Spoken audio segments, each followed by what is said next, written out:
Hello everyone, welcome to Genic education. कैसे हो आप सभी? ठीक है, एक बार आप सभी का फिर से स्वागत है। बहुत ही जल्दी से हम लोग शुरू करने वाले हैं लाइम का सेकंड सेशन।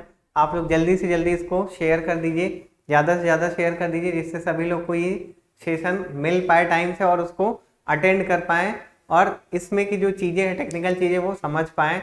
आपने बेशक ही मैं बोलता हूँ ये सब्जेक्ट पढ़ रखा होगा, लेकिन जब तक हमारा एग्जाम नहीं निकल जाता तब तक हमें ये चीज़ें पढ़नी है। ठीक है, जब तक हम सेट नहीं हो जाते। ठीक है, आप बस ये मान के चलो कि जो आप अभी पढ़ रहे हो वो आपका एक जॉब है, ड्यूटी है, जिसकी पेमेंट आपको बाद में मिलेगी। कुछ सालों बाद इसकी अर्निंग इसका जो सैलरी होगी वो बाद में आपको मिलेगी। ठीक है, ये जो मेहनत है इसका कहीं ना कहीं रिजल्ट आगे आपको मिलेगा। ठीक है, जैसे आप लोग साल भर मेहनत करते हो एकेडमिक में, तो क्या होता है कि आप लोग रिजल्ट उसको 1 साल के बाद मिलता है। ठीक है, तो सेम चीज वही यहाँ पे है।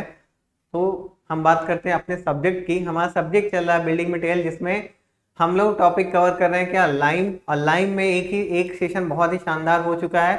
सेकंड सेशन शुरू करने जा रहे हैं, जिसमें हम लोग अब बात करेंगे मैन्युफैक्चरिंग ऑफ लाइम की। किसकी? Manufacturing of lime. देखिए, मैन्युफैक्चरिंग जैसे आपने ब्रिक में देखा था, ठीक है, ब्रिक चैप्टर में, ठीक है, तो वहां पे हम किस में कैसे मैन्युफैक्चरिंग करते थे? मैन्युफैक्चरिंग करते थे कुछ किल या क्लैम से। तो सेम चीज हमें यहाँ पे करनी है मैन्युफैक्चरिंग में।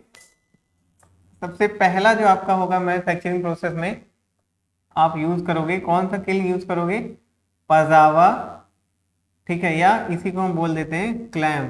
ठीक है, दूसरा होता है आपका इंटरमिटेंट किल। ठीक है, तीसरा होता है आपका कंटिन्यूअस किल। ठीक है, और फोर्थ होगा आपका मॉडर्न किल। ठीक है, देखिए पजावा या क्लैंप में क्या होता है, मैंने आपको पहले भी बताया ब्रिक चैप्टर में कि पजावा जो होता है वो टेम्पररी किल होता है। ठीक है, टेम्पररी किल है। अब टेम्पररी का मतलब आप समझ रहे हो कि एक बार इस्तेमाल के बाद दोबारा इस्तेमाल नहीं होगा। ठीक है, और टेम्पररी किल में मैंने आपको एक चीज और बताई थी कि इसमें जो टेम्परेचर होता है, फायर का टेम्परेचर होता है, ठीक है, आग का टेम्परेचर, वो आप कंट्रोल नहीं कर सकते। ठीक है, तो ये दो डिमेरिट्स होते हैं। ठीक है, एक तो इसको दोबारा यूज नहीं कर सकते, दूसरा क्या कर सकते हैं, इसमें टेम्परेचर नहीं कंट्रोल कर सकते। ठीक है, तो total wastage of time and money होता है। बट पहले के जमाने में जब तक हमारे पास ये चीजें अवेलेबल नहीं थी, ठीक है, तब हम पजावा या क्लैंप ही यूज करते थे। इसका मैंने एग्जांपल आपको दिया था ना, जैसे कुम्हार होता है, अब वो ऐसा तो है नहीं कि एक बहुत बड़ा सा भट्टा बना लेगा अपने घर में। तो वो क्या करते हैं, उन्हें जब दीपक वगैरह या जो भी उनके पास चीजें होती है, मिट्टी के बर्तन, घड़े, सुराही, कुछ भी है, उसे जब बर्निंग करनी होती है तो क्या करते हैं कि उनके पास जो भी ईंधन के रूप में यानी फ्यूल के रूप में जो भी उनके पास है, ठीक है, बहुत अच्छा फ्यूल वो लोग नहीं ले आते। ठीक है, सूखे जैसे कागज के टुकड़े, गोबर के उपले, ठीक है, काऊ डंग जिसको बोलते हैं, ठीक है, और घास वगैरह, घास फूस, ठीक है, और लकड़ी वगैरह, इन सबको कलेक्ट करके, ठीक है, क्या करते हैं कि उसमें डाल देते हैं, मतलब कि भट्ठे में, और उसमें अपने बर्तन भी डाल देते हैं और उसको चारों तरफ से ढक देते हैं और आग लगा देते हैं। ठीक है, तो धीरे धीरे जलता है और धीरे धीरे कूलिंग होती है और उनका बर्तन तैयार हो जाता है। ठीक है, उसी तरह यहाँ पे होता है कि हम क्या करते हैं, जो लाइम स्टोन है, मैंने आपको क्या बताया था कि लाइम स्टोन को ही जलाने से, कैल्सिलेशन करने से हमें क्या मिलता है, लाइम मिलता है। तो हम क्या करेंगे, एक लेयर लाइम की रखते हैं, ठीक है, इसके ऊपर ईंधन रखेंगे यानी फ्यूल रखेंगे, फिर यहाँ पे एक लेयर लाइम, ठीक है, फिर फ्यूल, फिर ऐसे एक लेयर लाइम, फ्यूल, और ऐसे ही करते हुए, ठीक है, ऐसे ही लगभग ज्यादा से ज्यादा 3 से 4 मीटर ऊंचा करते हैं, इससे ज्यादा नहीं करते, और चारों तरफ से इसको मिट्टी का यानी कि सॉइल का लेप लगा देते हैं, चारों तरफ से इसको कवर कर देते हैं और एक जगह खुली रखते हैं। किसमें? किस लिए? ताकि हम बर्निंग कर सकें, आग लगा सकें। ठीक है, फिर ये अंदर ही अंदर क्या होता है कि जलता है, कैल्सिनेशन होता है, ठीक है, और आपका जो लाइम स्टोन है वो लाइम के रूप में चेंज हो जाता है। ठीक है, अब सेम चीज इंटरमिटेंट किल में होता है। इंटरमिटेंट किल, ठीक है, इसमें क्या होता है कि आपका जो लाइम है वो भी क्या करते हैं, एक किल्न के अंदर हम जलाते हैं, लाइम स्टोन किल्न में डाल देते हैं, जलता है और हमको वहां से लाइम मिलता जाता है। ठीक है, और ये चेक करने के लिए कि जो लाइम है, वो लाइम स्टोन है, वो लाइम बन चुका है या नहीं, हम क्या करते हैं, 2 सेंटीमीटर की आयरन की या लोहे की, मतलब कह सकते हैं आयरन रॉड होती है, ठीक है, 2 सेंटीमीटर डायमीटर की, उसे हम क्या करते हैं, डाल देते हैं, ठीक है, इसमें उसी भट्टी में एक एक मतलब कुछ स्टोन्स के ऊपर, लाइमस्टोन के ऊपर लगा करके चेक करते हैं कि ये लाइमस्टोन लाइम में चेंज हो चुका है या नहीं हुआ है, ठीक है। तो अगर लाइमस्टोन में ये 2 सेंटीमीटर डायमीटर की रॉड घुसती भी चली जाए, पार चली जाए, तो हम मान लेते हैं कि हमारा लाइम प्रिपेयर हो चुका है, तैयार हो चुका है, ठीक है, बन चुका है। सेम आपका कंटिन्यूअस किल में होता है। इसमें जो किल होता है उसका शेप होता है एज ए लैंप, लैंप का जो शीशा होता है, ठीक है, ग्लास जो होता है उसके जैसे होता है, ठीक है, लालटेन जिसको हम कह सकते हैं, उसके जैसा शेप होता है। एक तरफ से हम क्या करते हैं, लाइमस्टोन डालते जाते हैं, इसमें बर्निंग हो करके हमें दूसरी तरफ पाउडर फॉर्म में, ठीक है, हमें या छोटे छोटे टुकड़ों के रूप में हमें लाइम मिल जाता है, ठीक है। और मॉडर्न किल की बात करें तो देखिए, मॉडर्न किल हमारे इंडिया में अभी डेवलप नहीं हो पाया है, ठीक है, मॉडर्न किल इंडिया में डेवलप नहीं है अभी, ठीक है, ये डेवलप्ड कंट्रीज में है और हम लोग अभी डेवलपिंग में है, ठीक है। तो आप लोग अच्छे से पढ़ो, जल्दी जल्दी पढ़ो, कुछ बन जाओ और मॉडर्न किल वगैरह यहाँ भी ले आओ। मॉडर्न किल में होता क्या है कि आप जैसे ही मतलब लाइमस्टोन डालते जाते हो और ज्यादा समय भी आपका नहीं वेस्ट होता और आपको लाइम मिलता भी जाता है, ठीक है। बाकी सब में क्या होता है, इन सब में समय लगता है। जैसे आपने ब्रिक, आपको मैंने ब्रिक में बताया था कि क्लैंप में आपको काफी टाइम लग जाता है, ठीक है। इंटरमीडिएट किल में थोड़ा बहुत कम टाइम लगेगा। कंटिन्यूअस किल में हमेशा कंटिन्यू एक तरफ से आप क्या करते हो, लाइम डालते जाते हो लाइमस्टोन और दूसरी तरफ लाइम मिलता रहता है। इसमें सारे प्रोसेस हो करके आपको एक चैम्बर में आपका सब कुछ मिलता रहेगा, दूसरे चैम्बर में बाकी काम, ठीक है, ये सारी चीजें होती रहती हैं, ठीक है। तो ये होता है आपका मैन्युफैक्चरिंग प्रोसेस ऑफ लाइम, ठीक है। अब इसके बाद हम लोग बात करते हैं किसकी, टेस्ट ऑफ लाइम की, ठीक है। देखो टेस्ट इसकी बहुत इंपॉर्टेंट है, ठीक है। कभी कभी एग्जाम में जब भी पूछता है लाइम चैप्टर से, तो टेस्ट ज्यादा प्रेफर करते हैं एग्जामिनर्स उसके बारे में पूछना, और आपकी जो बेसिक नॉलेज एक तरह से टेस्ट लाइम वगैरह की वो चेक हो जाती है कि आप लाइम भी पढ़ रखे हो या नहीं पढ़ रखे हो, ठीक है। तो टेस्ट की बात करते हैं। टेस्ट में बहुत ज्यादा नहीं है, जो भी चीजें हैं बहुत इंपॉर्टेंट है और आपके काम की है, ठीक है। तो यहाँ पे हम लोग लिखते हैं टेस्ट ऑफ लाइम, ठीक है। इसमें क्या है आपका, देखिए टेस्ट ऑफ लाइम में है सबसे पहला टेस्ट जो है वो आपका है विजुअल टेस्ट, ठीक है, विजुअल टेस्ट। अब जरूरी देखो टेस्ट में यहाँ पे फील्ड टेस्ट और लैब टेस्ट दोनों है, ठीक है।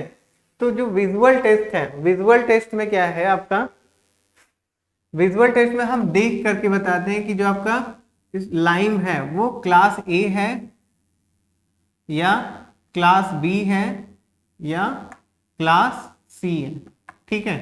तो ये चीजें हम देख करके बताते हैं, ठीक है। अब देख के कैसे बताएंगे, मैंने आपसे क्या बताया था कि जैसे क्लास ए कौन सा चूना लाइम होता है, हाइड्रोलिक, हाइड्रोलिक, ठीक है, और हाइड्रोलिक लाइम, ये इम्प्योर लाइम, इम्प्योर लाइम, और ये रिच लाइम या प्योर लाइम कह सकते हैं, ठीक है। देखिए इसमें क्या हम कैसे चेक करते हैं, देख करके।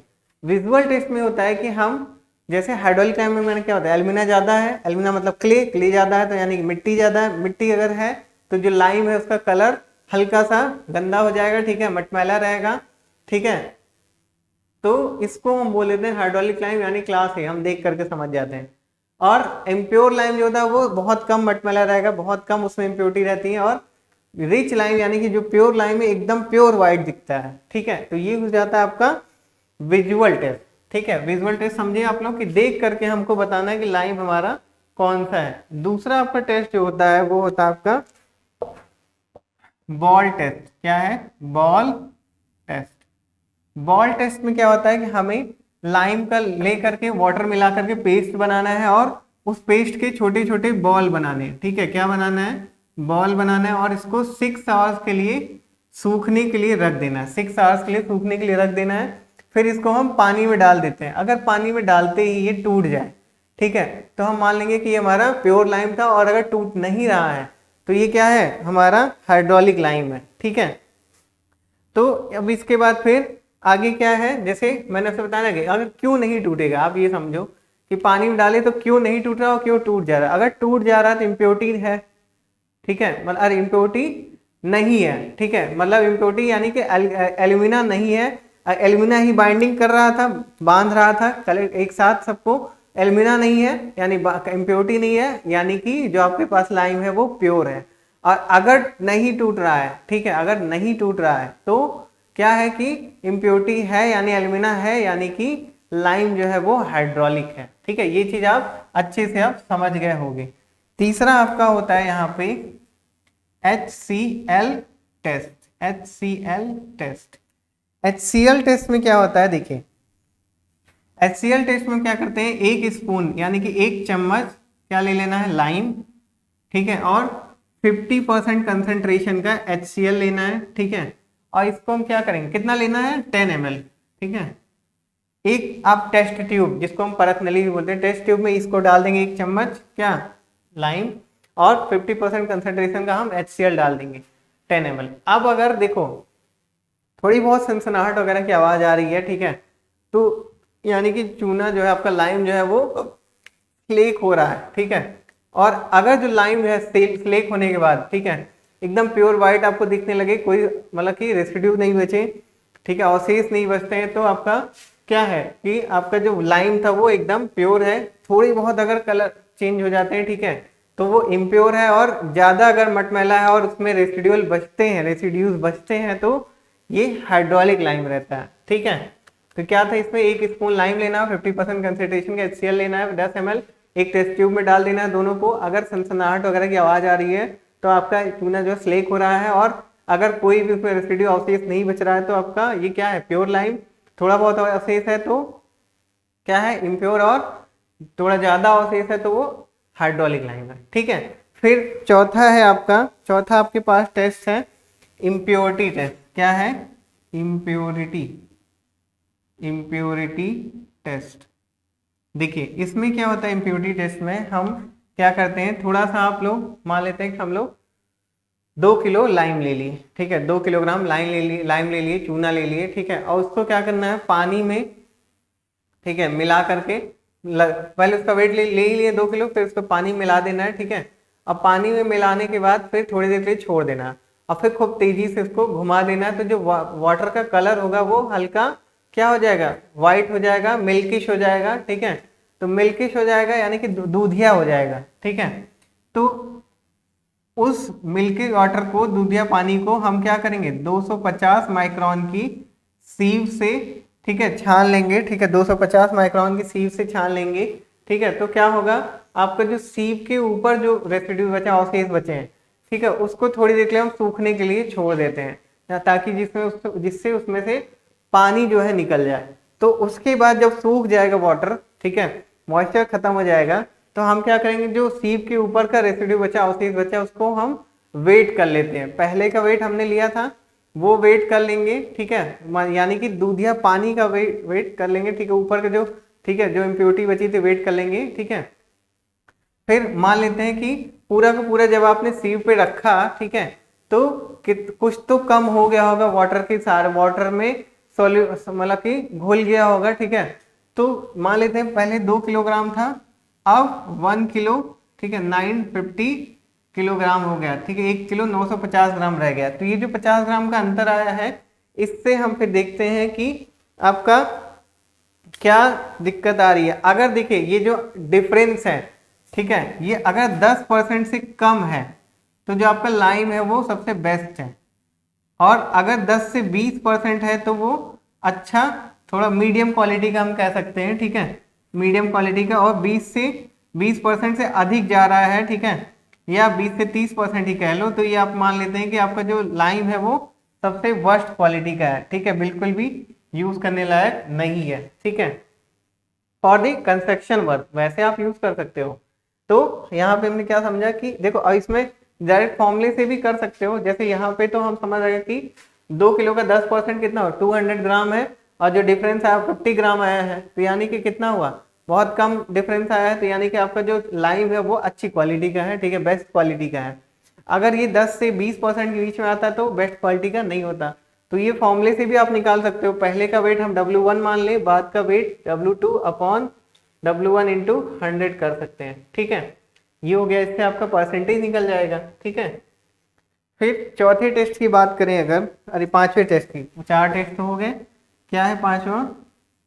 Workability, workability test, workability test.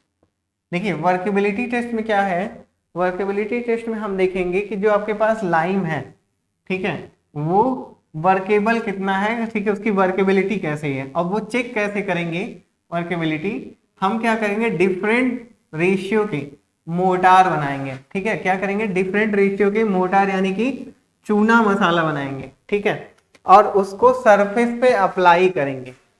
और जिस रेशियो का मोर्टार, ठीक है, ज्यादा से ज्यादा सरफेस पे अप्लाई हो जाएगा, हम मानेंगे कि वो रेशियो हमारे लिए कंस्ट्रक्शन के लिए अच्छा है, ठीक है। तो ये हो जाता है आपका वर्केबिलिटी टेस्ट। डिफरेंट रेशियो के हमें क्या बनाना है, लाइम मोर्टार बनाना है, ठीक है। 6 है आपका साउंडनेस टेस्ट, साउंडनेस टेस्ट, ठीक है, बहुत ज्यादा इंपॉर्टेंट है, ठीक है। ब्रिक का साउंडनेस कुछ अलग होता है, उसमें हम क्या करते हैं, दो ब्रिक को आपस में लड़ाते हैं, और लाइम का और सीमेंट का साउंडनेस सेम होता है, ठीक है।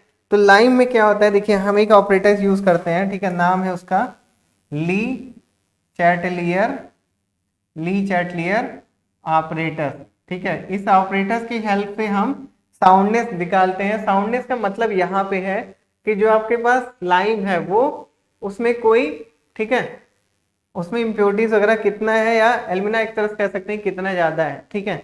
तो वो चीज हम यहाँ पे चेक करेंगे, ठीक है। तो वो कैसे चेक होगा, हम क्या करते हैं, एक सिलेंडर ले लेते हैं, ठीक है, जिसमें एक स्लिट कटी होती है, ठीक है, 0.5 मिलीमीटर की, कितने, 0.5 मिलीमीटर की, ठीक है।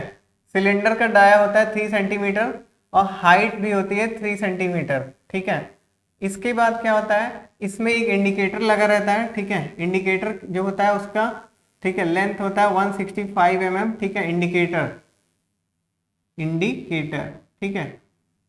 अब इसमें क्या होता है कि देखिए, इसमें हम क्या करते हैं, इसको सबसे पहले हम क्या करते हैं, 1:3:12 का मसाला बनाना है, मोर्टार बनाना है। एक भाग क्या है, ये सीमेंट, 3 भाग ये क्या है आपका लाइम, और 12 सैंड है, ठीक है, या फाइन एग्रीगेट हम कह सकते हैं। तो इसका हमें क्या करना है, मोर्टार बनाना है, और क्या करना है, पानी में इसको, ठीक है, क्या करेंगे हम, मोर्टार बना करके इसमें ये जो ग्लास हमारे पास सिलेंडर है, ठीक है, ये ब्रास का होता है, ठीक है, ब्रास यानी कि पीतल का, ठीक है। इसको हम नीचे क्या करते हैं, ग्लास की प्लेट लगाते हैं, शीशे की प्लेट, उसके ऊपर इसको रखते हैं, और उसमें अच्छे से हम यही इस रेशियो का मोर्टार भर देते हैं, ठीक है। फिर ऊपर से फिर ग्लास प्लेट लगा के अच्छे से बांध देते हैं, ठीक है। और पानी के अंदर, ठीक है, वाटर के अंदर हम इसको रख देते हैं, ठीक है, और नीचे से क्या करते हैं, ठीक है, इसको वाटर के अंदर रख देते हैं और थोड़ी देर के लिए इसको छोड़ देते हैं। फिर देखते हैं कि इसके ये जो इंडिकेटर है, इसके बीच का गैप क्या है। उस समय का गैप हम नोट कर लेते हैं, मान लेते हैं इस समय का गैप था D1। अब बाद में थोड़ी देर के बाद ये ठंडे पानी में रखते हैं, बाद में इसको क्या करते हैं, नीचे से गर्म करते हैं, ठीक है, गर्म करते हैं। तो क्या करते हैं, गर्म करने पे क्या होगा, ये जो इंडिकेटर होगा वो फैल जाएगा, ठीक है। तो बाद का मान लेते हैं, दोनों इंडिकेटर के बीच का डिफरेंस D2 है, ठीक है। फिर आप लोग क्या करोगे, D2 माइनस D1 करने पे अगर ये 10 mm से कम है, ठीक है, कितना, 10 mm 10 millimetre 1 centimetre, 10 mm 1 centimetre होता है, उससे अगर कम है तो हम मान लेंगे कि आपका जो लाइम है वो बिल्कुल भी साउंड अनसाउंड है एकदम, ठीक है, उसमें कोई भी दोष नहीं है, सब कुछ एकदम सही है। अगर ये 10 mm से ज्यादा हो जाता है तो फिर मानेंगे कि आपका सीमेंट लाइम जो है वो साउंड है, ठीक है, यानी कि दोष से युक्त है, ठीक है। अब इसके बाद फिर क्या करना रहेगा हमें, ठीक है, 7th टेस्ट है, नेक्स्ट टेस्ट है आपका, नेक्स्ट टेस्ट है आपका transverse strength, transverse strength test, ठीक है, ट्रांसवर्स स्ट्रेंथ टेस्ट, ठीक है। ट्रांसवर्स स्ट्रेंथ टेस्ट में क्या होगा कि हमें ट्रांसवर्स स्ट्रेंथ निकालनी है, ठीक है। कैसे निकालेंगे, देखिए एक एक करके हम लोग देखते हैं ट्रांसवर्स स्ट्रेंथ, ठीक है। देखो ट्रांसवर्स स्ट्रेंथ में हमें क्या करना है, एक पहले सैंपल बनाना है, ठीक है। सैंपल कैसे बनाएंगे, 2.5 इंटू 2.5 इंटू 10 सेंटीमीटर का सैंपल बनाना है, ठीक है, कितना, 6, ठीक है, 6 सैंपल। और इसके बाद फिर इसको हम क्या करेंगे, ट्रांसफर डिस्टेंस मशीन में रख देंगे, ठीक है। और पहले तो इसको बनाने के बाद लाइम का बनाना है, ठीक है। बनाने के बाद इसको 27 ± 2 डिग्री सेंटीग्रेड पे, ठीक है, यानी कि रूम टेम्परेचर पे इसको हम रख देते हैं। और उसके बाद फिर क्यूरिंग वगैरह कर देते हैं, ठीक है। फिर इसको क्या करते हैं, ट्रांसफर सिस्टम मशीन में लगा करके रख देते हैं, ठीक है। और इसमें क्या करते हैं, इसके ऊपर कितना आप लोग 7.5 किलोग्राम पर सेंटीमीटर स्क्वायर पर मिनट का लोड अप्लाई करेंगे और ग्रेजुअली इसको बढ़ाते हैं, ठीक है। और जिस लोड पे टूट जाएगा, ठीक है, उससे हम पता कर लेते हैं क्या, ट्रांसवर्स स्ट्रेंथ ऑफ द, ठीक है, लाइम। उसका फॉर्मूला क्या रहेगा, ठीक है। लोड कितना लगाना है, 7.5 किलोग्राम पर सेंटीमीटर स्क्वायर पर मिनट, ठीक है। और जो फॉर्मूला होगा ट्रांसवर्स स्ट्रेंथ का लिख देते हैं यहाँ पे, ट्रांसवर्स स्ट्रेंथ, इसका जो लोड होगा वो, इसका जो फॉर्मूला होगा वो होगा 3WS/2BD², यानी कि W यहाँ पे क्या है, जो आपने लोड लगाया है, ठीक है, क्रशिंग लोड है, ठीक है, यानी कि जिस लोड पे टूट रहा है, लोड जो लगाया वो नहीं। S जो आपका होता है वो स्पैन होता है, ये पहले से ही आपका क्लियर 8 सेंटीमीटर होता है। B और D ये आपके पास 2.5 और 2.5, 2.5 और 2.5 पहले से रहता है, तो यहाँ से आपका इजिली ट्रांसफर स्ट्रेंथ निकल जाता है, ठीक है। जो आपके पास हाइड्रोलिक लाइम होता है, ठीक है, हाइड्रोलिक लाइम जो होता है, यानी कि क्लास ए जो आपके पास लाइम है, क्लास ए लाइम ही हाइड्रोलिक लाइम होता है, ठीक है। तो उसका जो होता है क्लास ए लाइम का, ठीक है, यहाँ लिख देते हैं क्लास ए, इसका होता है 10.5 किलोग्राम पर सेंटीमीटर स्क्वायर। और क्लास बी, ठीक है, क्लास बी का होता है लगभग ये 7 किलोग्राम पर सेंटीमीटर स्क्वायर या 7-7.5 किलोग्राम पर सेंटीमीटर स्क्वायर। इसका क्या होता है, ट्रांसवर्स स्ट्रेंथ। तो क्या किया हमने, सबसे पहले इस साइज के हमने सैंपल बना लिए 6 और इसको क्यूरिंग के लिए रख दिया इस टेम्परेचर पे। फिर मशीन में लगा करके इतना लोड लगाया और फॉर्मूले की हेल्प से हमने निकाल लिया ट्रांसफर स्ट्रेंथ। फॉर्मूला है 3WS/2BD², ठीक है, जिसमें S आपका फिक्स है 8 सेंटीमीटर, B और D भी फिक्स है, W आपका जो क्रशिंग लोड है, ठीक है। फिर अब हम लोग देखते हैं क्या, स्लेकिंग ऑफ लाइम, ठीक है, कि स्लेकिंग कैसे करते हैं। देखिए स्लेकिंग कभी कभी एग्जाम में पूछ भी लेता है, तो इसलिए हम एक एक चीज को पढ़ेंगे, कोई चीज मिस नहीं करना है, ठीक है। तो स्लेकिंग ऑफ लाइम, ठीक है, स्लेकिंग ऑफ लाइम। देखिए स्लेकिंग में क्या है, सबसे पहले हम स्लेकिंग जो करते हैं, क्या करते हैं, बाई, ठीक है, बाई, ठीक है। पहले तो सबसे पहले हम नेचुरल करते हैं, नेचुरल स्लेकिंग या एयर स्लेकिंग भी इसको बोल देते हैं, क्या बोलते हैं, एयर स्लेकिंग, ठीक है। दूसरा होता है बाई डिपिंग इनटू वाटर। तीसरा है बाई स्प्रिंकलिंग। चौथा है आपके पास बाई टैंक। और पांचवा है आपके पास बाई हाइड्रेटर मशीन, ठीक है। अब देखिए इसमें क्या होता है, नेचुरल में क्या होता है, बस आपको लाइम को क्या करना है, उसको खुला छोड़ देना है, ठीक है। खुला छोड़ देने से जो एटमॉस्फेयर में जो नमी है, मॉइस्चर है, उसकी वजह से जो आपका स्लेकिंग होगा उसको बोल देते हैं नेचुरल स्लेकिंग। और डिपिंग इनटू वाटर का मतलब ये है कि एक टोकरी में, एक बास्केट में रख करके, ठीक है, हम पानी में इसको डुबो करके रख देते हैं, छोड़ देते हैं और इसकी स्लेकिंग हो जाती है। स्प्रिंकलिंग का मतलब ये है कि 15 सेंटीमीटर हाइट तक लाइमस्टोन रख देना है, ठीक है। और फिर उसके बाद फिर क्या होगा, उसके ऊपर पानी का छिड़काव करते हैं, स्प्रिंकलिंग करते हैं वाटर का, तो क्या हो जाता है, आपका स्लेकिंग हो जाता है। टैंक का क्या मतलब, यहाँ पे 2 टैंक होते हैं आपस में जुड़े हुए। सबसे पहले ऊपर वाली टैंक में हम क्या करते हैं, 30 सेंटीमीटर की हाइट तक पानी भर के रख देते हैं, ठीक है। और उसमें हम क्या करते हैं, वो आपका लाइमस्टोन डाल देते हैं, ठीक है, लाइम डाल देते हैं, ठीक है। तो लाइम डालने के बाद क्या होगा, लाइम डालने के बाद क्या होता है कि ये क्या होता है, बुझना शुरू हो जाता है, स्लेकिंग शुरू हो जाता है, ठीक है। और स्लेकिंग खत्म हो जाने के बाद हम क्या करते हैं कि उसमें एक टैंक से दूसरे टैंक का जो रास्ता होता है उसमें 4.75 mm की, कितना, 4.75 mm की सीव लगा देते हैं, ठीक है। सीव लगा देते हैं तो आपका जो पानी होता है वो निकल जाता है और पूरा का पूरा आपका ऊपर जो मटेरियल बचता है, ठीक है, लाइम का, वो पूरा का पूरा स्लेक्ड रहता है, ठीक है, और फालतू का पानी भी निकल जाता है। उस पानी को आगे अगले टैंक में हम, ठीक है, इवेपोरेट होने देते हैं या सुखा देते हैं, और उसमें से भी जो आपका लाइम निकलता है वो निकाल लेते हैं, ठीक है। हाइड्रेटर मशीन, देखो मशीन बात आ गई, हम लोग इंडियन है, बहुत ज़्यादा डेवलप ही नहीं है, ठीक है, तो डेवलप नहीं है तो आप समझ सकते हो कि मशीन भी हमारे पास होगी ही नहीं, ठीक है। इसको अभी लास्टली किसने, NBCC, national building construction corporation ने, दिल्ली ने अपने यहाँ लगवाया है, ठीक है, एक मशीन है, ठीक है। इसमें क्या होता है हाइड्रेटर मशीन में, देखिए इसमें क्रशर, ठीक है, क्रशर, हाइड्रेटर, ठीक है, और आपका स्टोरेज टैंक, सब कुछ इसमें फिट रहता है, ठीक है। क्रशर में क्या होता है, बस आपको इसमें करना क्या रहता है कि बस आप कहीं से लाइमस्टोन ले आए, कहीं से लाइमस्टोन ले आए और उसमें डाल दिए मशीन में, उसमें वो क्रश हो गया, साइज भी कम हो गई। फिर हाइड्रेटर, हाइड्रेटर मतलब क्या हो गया, हाइड्रेशन हो रहा है, यानी कि पानी इसमें से, इसमें मतलब कि उसमें पानी छोड़ रहे हैं, पानी में डुबो रहे हैं, जो भी कर रहे हैं, जिससे इसका स्लेकिंग हो जा रहा है, ठीक है। क्रशिंग में, क्रशर में क्रशिंग हो जा रही, हाइड्रेटर में हाइड्रेशन हो जा रहा है, ठीक है, और लास्ट में स्टोरेज, यानी कि सब कुछ होने के बाद ये पाउडर फॉर्म में आपको लाइम निकाल करके दे देता है, ठीक है। तो आपका इस मशीन में एक साथ ही सारा काम हो जाता है, बस आपको लाइम स्टोन डालना रहता है, ठीक है। तो हम बताया ना कि अभी तो हम लोग इतना डेवलप ही नहीं है, तो आप ही लोग जल्दी से डेवलप हो जाओ, अच्छी मशीनें बनाओ, इसको भी 2-4 और ले आओ बाहर से, हमारे यहाँ तो है नहीं, ठीक है।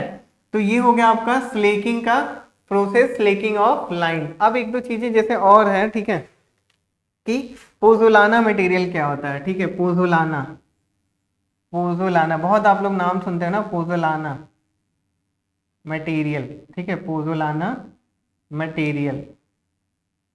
पोज़ोलाना में क्या है कि देखिए आप लोग को क्या करना है, देखिए इस ये पोज़ोलाना जो होता है ये क्या है, इटली में एक, इटली में क्या है, ज्वालामुखी, ठीक है, वहां से, ठीक है, क्या हुआ था, पहली बार हम लोग समझे कैसे थे पोज़ोलाना मटेरियल के बारे में। इटली में क्या है, ज्वालामुखी है, ठीक है, उसमें से जब एक बार क्या हुआ था, लावा या मैग्मा जो भी निकला था, तो उसके जो मटेरियल है, जो उसमें से निकला था मैग्मा या लावा, उसमें से जो 80% उसमें क्या था, क्ले था, और बाकी फिर 20% में बाकी सारी चीजें लाइम वगैरह जो भी और होती हैं, ठीक है। तो उसको हमने क्या नाम दे दिया, एक्चुअली में हुआ क्या था, इटली में जिस स्थान पे वो ज्वालामुखी था, ठीक है, वो क्या था, वोल्कानो था, ठीक है, वोल्कानिक इरप्शन जहाँ हुआ था, उस जगह का नाम था पोज़ोली, ठीक है, पोज़ोली। तो हमने ये जो मटेरियल निकला, ठीक है, जिसमें 80% क्ले था, लगभग 80% एल्यूमिना ही था, ठीक है, उसका नाम क्या रहेगा, 80% सॉइल एक तरह से कह सकते था, उसका नाम ही रख दिया पोज़ोलाना मटेरियल, क्योंकि वो उस स्थान पे मिला था। फिर बाद में देखा गया कि जो भी आपका क्या था कि ज्वालामुखी से जो भी जब भी मैग्मा या लावा निकलता है, ठीक है, तो उसमें लगभग यही चीजें होती हैं, ठीक है। तो इसको हम क्या करने लगे, as a construction work use करने लगे, ठीक है। जैसे आपको सीमेंट बनाना है या कुछ भी बनाना है, सीमेंट में जनरली हम यूज करते हैं, ठीक है। इसमें क्या करते हैं कि अगर टोटल 80% जो आप चीजें मिला रहे हो, तो उसमें 20% इसको मिला दीजिए, ठीक है, तो आपका सीमेंट का वॉल्यूम भी बढ़ जाएगा, और ये सस्ती और फ्री की चीज है, तो आपका कॉस्ट भी कम हो जाती है, ठीक है। Pozzolana material as a fine aggregate भी यूज कर सकते हैं, ठीक है। तो यही सब काम होता है, बहुत ज्यादा काम भी नहीं होते हैं, ठीक है। ये हो गया आपका पोज़ोलाना मटेरियल, ठीक है। तो अब आपका देखिए लाइम चैप्टर आपका लगभग फिनिश हो गया, ठीक है, सारी चीजें यहाँ पे आपने कवर कर ली एक एक चीज करके, ठीक है, मैन्युफैक्चरिंग, टेस्ट, और फिर उसके बाद स्लेकिंग। आगे इसके आगे हम लोग पढ़ेंगे सीमेंट चैप्टर। तो इस चैप्टर में जो भी चीजें आपने पढ़ी है, नोट की है, ठीक है, उसको अच्छे से एक बार रिवाइज कर लेना, ठीक है, कुछ भी छूटना नहीं है, ठीक है। और यहाँ से आप हर चीज हर क्लास लेते रहो, तो आपका कुछ भी छूटेगा नहीं, कंटिन्यूसली एक एक चीज आपका होता जाएगा, ठीक है। तो कोई भी टेंशन लेने की जरूरत नहीं है, क्वेश्चन भी आगे कराएंगे, ठीक है। तो बस आप रिवाइज करते रहो, नेक्स्ट क्लास में जब भी आना तो पीछे का एक बार जरूर रिवाइज कर लेना, ठीक है। तो चलो फिर हम लोग मिलते हैं नेक्स्ट क्लास में, till then love you all, bye bye.